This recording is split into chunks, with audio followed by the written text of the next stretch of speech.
The snow whirled around Jacob in a frenzy, blurring the horizon and smothering the sun.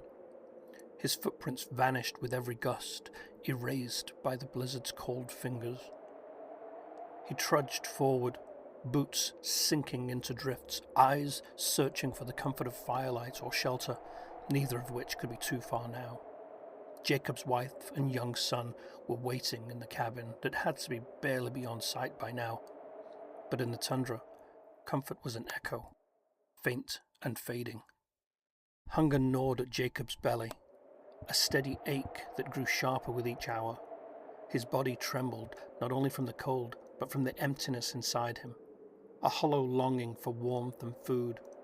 He'd been out in the snow for far longer than anyone should, his strength drained by the relentless wind and the icy landscape. Each step grew heavier, his vision blurred, and the thought of rest, of sustenance, became the single golden thread holding his mind together. The wind howled, twisting through the skeletal trees. In its shriek, Jacob heard more than winter's fury. The air whispered his name, syllables stretched and warped by the storm. Sometimes it sounded like sorrow, other times hunger. He paused, listening, heart pounding. Was it his imagination, or did something hidden in the tree line call to him?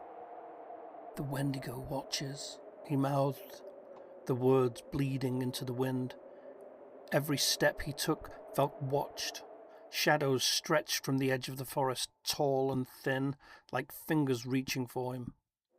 The wind's song grew wilder, and the shadows from the tree line seemed to come from every direction now.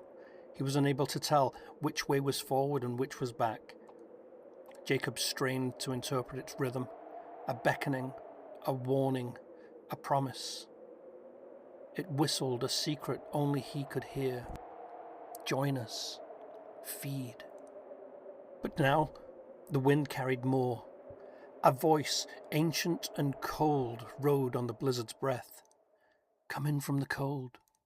The phrase was seductive, a balm and a lure. Jacob's bones ached for warmth. The voice pressed closer, curling around him like smoke. "You are hungry. You are tired. Come in from the cold, Jacob. Come where it's safe, where the hunger ends." Feeling some sense of direction, he pressed forward, but the tundra pressed back. The storm thickened, darkness pooling at the forest's edge. Shapes flickered, a silhouette in the branches, antlers, eyes gleaming. The wind's call became clearer.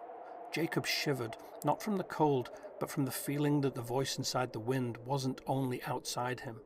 It echoed in his bones, in the hollow places of his mind.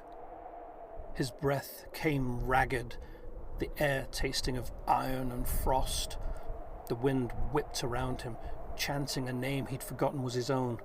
Jacob stumbled, fell, and the snow wrapped him like a blanket, drawing the light away from him. The storm faded, silence settling. He rose, but when he did, he was not alone in his skin. In the hush of the tundra, the presence of the woods watched, and Jacob watched back. The wind carried a new whisper, not pleading, but possessing, and Jacob smiled unnaturally wide, feeling the cold on his teeth, his lips drawn by a hunger not his own.